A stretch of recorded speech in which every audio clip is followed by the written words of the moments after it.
They kicked her out of first class, until the pilot recognized the seal tattoo on her back as the plane roared down the runway. The murmurs of first-class passengers filled the cabin, their chatter punctuated by the occasional clink of glasses and the rustle of boarding papers.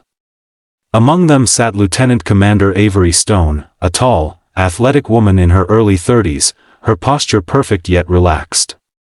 She carried the quiet confidence of someone who had faced far greater battles than any turbulence or airport security could present. Avery had just returned from a classified mission overseas. Her body bore the marks of her service, scars, calluses, and a tattoo on her back, partially hidden beneath the sleek black dress she wore.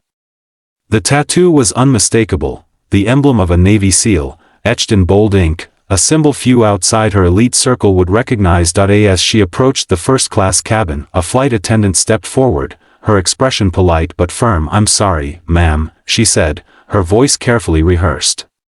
"There seems to be an issue with your ticket. First class is fully booked. We'll need you to move to economy."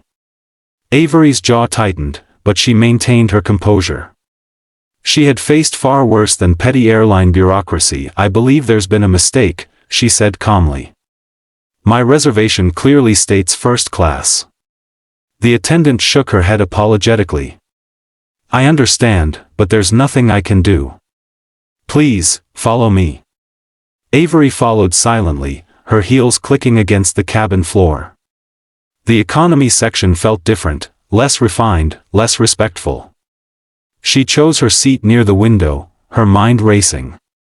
She was exhausted, yes, but more than that, she was frustrated. Not at the airline, but at the invisible walls that often tried to confine people like her. Women. Veterans. Soldiers whose appearances often betrayed nothing of the wars they had fought. As the plane took off, Avery leaned back, trying to calm herself. She adjusted her dress slightly, unaware that the motion revealed a small portion of the intricate seal tattoo on her upper back. Across the aisle, a young man in a pilot's uniform caught sight of it. His eyes widened, a flicker of recognition passing over his face. He wasn't just any pilot, he was Captain Marcus Heller, former Navy pilot and someone who had served alongside some of the best special forces in the world. He knew that tattoo. Marcus moved discreetly to the back, clearing his throat. "Excuse me," he said, leaning slightly toward Avery. "May I see your boarding pass again?" Avery handed it over, her expression calm but curious. Marcus glanced at the ticket, then at her. His eyes lingered on the tattoo now fully visible on her back as she shifted in her seat.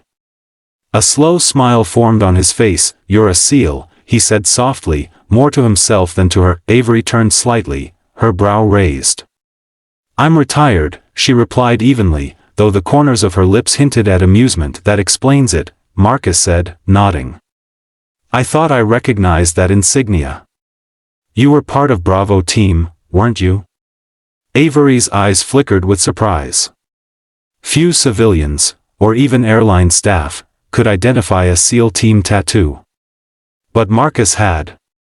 He had flown missions alongside the very same operatives, seen them survive situations that would terrify most men. "You did your homework," she said with a faint smile. Marcus nodded. "I did. And I can make sure you're treated properly. Follow me." Before Avery could protest, he escorted her back to the first-class cabin. The passengers who had earlier murmured complaints or turned their heads now stared in stunned silence as Marcus led her to her rightful seat. "Ladies and gentlemen," Marcus announced, his voice firm yet calm, "we have a distinguished guest returning to her seat. Please welcome Lieutenant Commander Avery Stone." A murmur of respect rippled through the cabin. Some passengers whispered, clearly curious, while others looked embarrassed for the way they had judged her. Avery simply nodded, a faint smile tugging at her lips. Once seated, she relaxed. The flight attendant who had originally asked her to move approached, her expression apologetic. I didn't realize," she said softly. Avery shook her head gently. "It's not about recognition. It's about assumptions. And assumptions can be dangerous." The flight settled into a smooth journey, clouds drifting lazily outside the window. Avery stared out at the endless blue sky, her thoughts drifting back to her missions, her team, and the moments when she had relied on nothing but skill, courage, and instinct.